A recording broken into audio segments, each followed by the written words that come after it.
Money Matters Monday, and Tom Hartmann is joining us back today from Sorted. Good morning, Tom.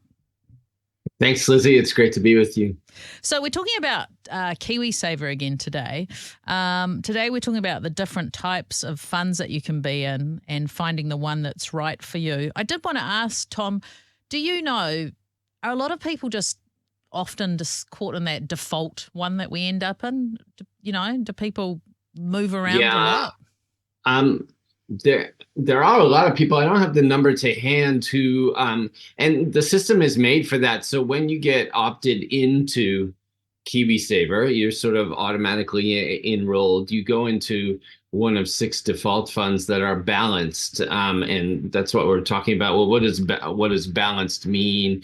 And that's not necessarily a bad thing. The government pays extra attention to those default funds. So if you do nothing, you still are set up for success. Well, that's good. Yeah. But eventually, everybody really should make an active choice of whether they're in the right fund or not. And some people might, make that choice to stay where they are because it is appropriate. But how do you know? That's the thing, right? So if we just look at investing generally, what you're doing is you're putting your money at risk in order to get paid a return, right? There's this balance between risk and return. And if you put your money at risk, it's not a sure thing. That's why it's called risk.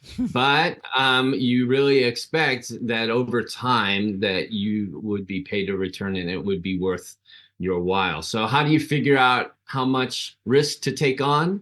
You figure out what type of fund is right for you. And so there are 5 types. And they go from the least risky, which is called defensive, and then they come up into conservative funds, and then balanced in the middle, and then growth funds and aggressive funds. So we have 5 types of funds, and by figuring out the right one for you, you're able to figure out how much risk is appropriate for you, and then in tandem, how much we can forecast a bit of how much returns you might get from investing in that way. Yeah. Now, when you talk about what's right for you, is some of that I would guess is down to our personality, our risk aversion, whether we can sort of handle it or not. Yeah. And also, would it be age? Like, I'm thinking my son, I'm kind of jealous of him. He started working 18 months ago and he's a young fella and KiwiSaver's a thing, right? And he can just keep going for donkey's years, whereas some of us, we're a bit further on than that. And we're not going to have such a long time to be working. So does that mean that our KiwiSaver, what we choose to invest in, would be different? It doesn't come down to your age. Actually, it comes down to how soon you're going to use that Okay. money. So, Okay, for that's example, good. even if you're younger and you're going to, for example, use it for a first home within 5 years, for example, you'd invest it more conservatively, or maybe in a balanced or conservative fund. And conversely, when we're older in retirement, we talked about this last week, that somebody could be in KiwiSaver for an additional 20, 25, even 30 years. And so there's a long time before you might use all that money. And so you might have to, not have to, but you allow yourself to take on more risk because you're not going to use that money right away. So that's the first thing. How soon will you need that money that you're investing to use it for your goals? The second thing is, how do you feel about ups and downs in value? Because these funds are investment funds. They're not savings accounts that only go up when you add to them. For example, they do go up and down in value depending on, well, just like anything we own. Like if you think about the house that you own, it is going up and down in value over time. We just don't track it very often, right? We don't go and check, well, how much is my house worth in the morning, and then we don't track how much is my house worth in the evening or something like that, or your car or anything like that. But with KiwiSaver funds, you can actually, because you're checking your balance, you're actually seeing how much it's worth at a given time. Yeah. But people mistake that to how much they have. It's actually how much it's worth at a given moment. So would you say it's good not to check your KiwiSaver balance all the time? Yes, and the reason for that is once you've figured out which type of fund is right for you, how much risk to take on, it's a little bit set and forget, because if you check it more often, the likelihood of you seeing it plunge is actually much higher, right? If you're looking, you're going to see it go up, but as humans, we really don't like to lose. We do not like to lose money, right? So if you're going to see that, you might think, well, this is a really bad idea.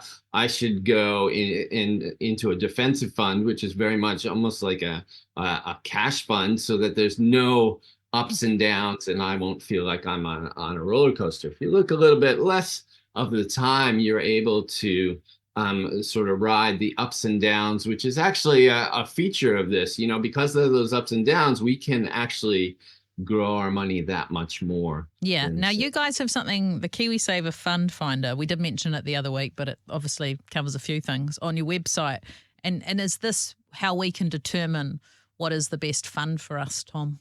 Yeah. So they're basically 3 questions at the beginning of that fund finder experience that we've created, and it really helps you, figure out which of those 5 types, is appropriate for you. And it's basically asking you things about how soon you plan to use the money, but also how you feel about a certain amount of gains and loss over time. It's hard to estimate, for people to estimate for themselves how they're going to feel, because everybody feels bulletproof when markets are all going up, and everybody runs for the hills as soon as everything's coming down and everybody's risk averse. But to get an idea, we don't want people to lose sleep, right? We don't want them to take on too much risk that they would be very uncomfortable with and affect their well-being.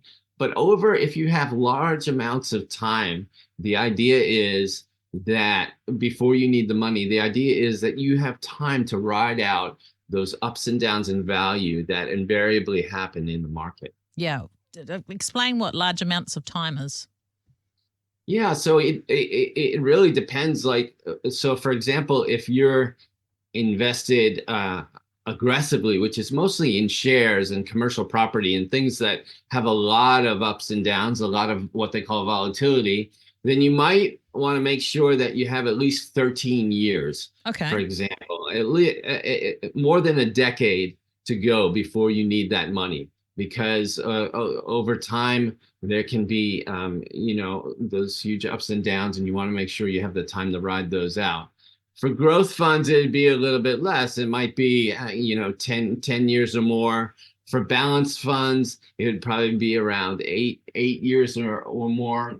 Let's say 6 to 8 years you want to invest for at least. And then as conservative, then it's more like 4 or 5, 3 to 5, somewhere in there. And then if you need the money next week, or if you're going to use it even next year, you probably should be in a defensive fund, very much like keeping money in the bank.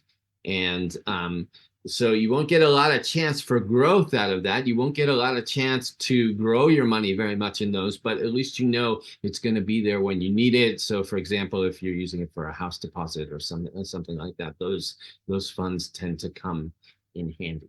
Awesome. Okay, well, that's just a bit of a handy overview this morning. So to head along to the website, sorted.org.nz, and go and check out that KiwiSaver Fund Finder, put in some information, let it do some calculations, and find out where you're sitting and what works best for you. Tom Hartmann. We've got a couple guides on there that are really helpful too, which is how to pick a KiwiSaver fund. Cool. And also another guide on investment funds and how they work. So those 2 things would be really helpful for people if you're just starting to unpack how KiwiSaver funds work. Awesome. Tom Hartmann, thank you so much for your time today. Thank you. Hey, thanks for joining us today. Make sure that you like, subscribe, and turn on your notifications so you can catch all our interviews on Star. See you next time.